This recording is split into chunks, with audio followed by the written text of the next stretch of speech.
Hello. Today we are going to be talking about the relevance of serial killers in the Pacific Northwest.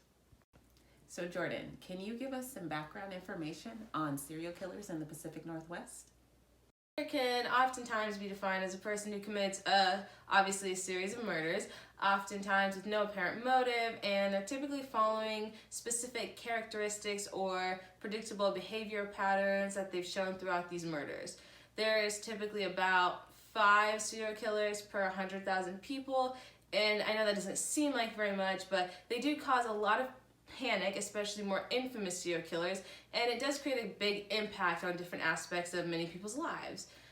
Especially in the Pacific Northwest, the most infamous serial killers have been known to be Ted Bundy, John Wayne Gacy, and killers like Jeffrey Dahmer. Ted Bundy's crimes lasted through 1974, his first attack being in January of 1974 of Karen Sparks, and over the year he committed a known of 30 murders. And in November of 1974, he was caught because one of his victims escaped and reported it was him who had attempted to kidnap her. This accusation, along with being turned in by his ex-girlfriend Liz, led to his arrest and conviction. He was sentenced to death penalty January of 1989. Next is John Wayne Gacy, aka the Killer Clown, who murdered and tortured 33 teens and young men in his house between 1972 and 1978. He was considered the worst to live in his century due to his brutal modes of torture. In 1968, he was convicted of sexually assaulting 2 teen boys and was sent to prison for it. He committed his first kill in 1972 and continued killing throughout the years, but when a more recent victim of his went missing, it led them back to him, and as they searched his house, they uncovered 29 bodies in Gacy's crawlspace. John was put on trial and convicted of 33 murders and was sentenced to death in 1981. Finally, there's Jeffrey Dahmer, who killed 17 between 1978 and 1991. He would lure men home with the promise of money or sex, then gave them alcohol-laced drugs before strangling them to death. He's currently serving his 15 consecutive life sentences for the murder of the men and the murder of a fellow inmate. So Lauren, could you give us some insight on the relevance of serial killers in the Pacific Northwest in terms of the political, social, and economic aspects of life?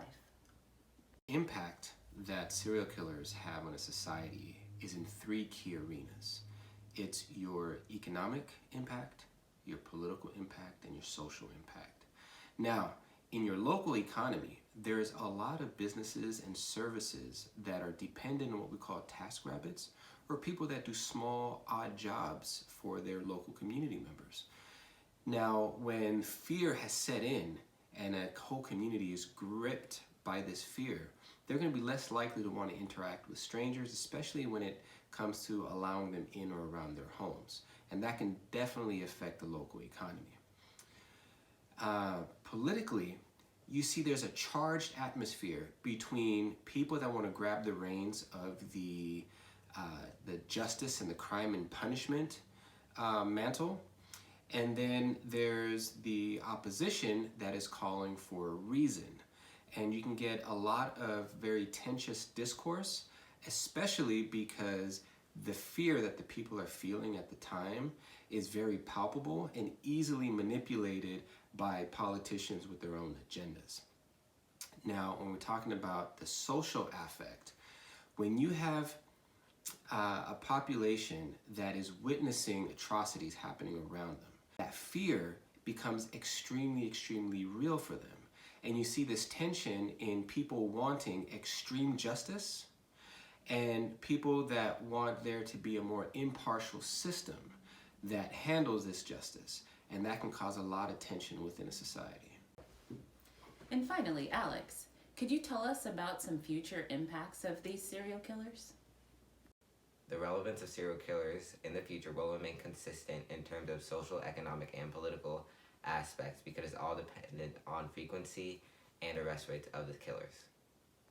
Okay, thank you everybody. That's going to be all for today. Thank you for watching.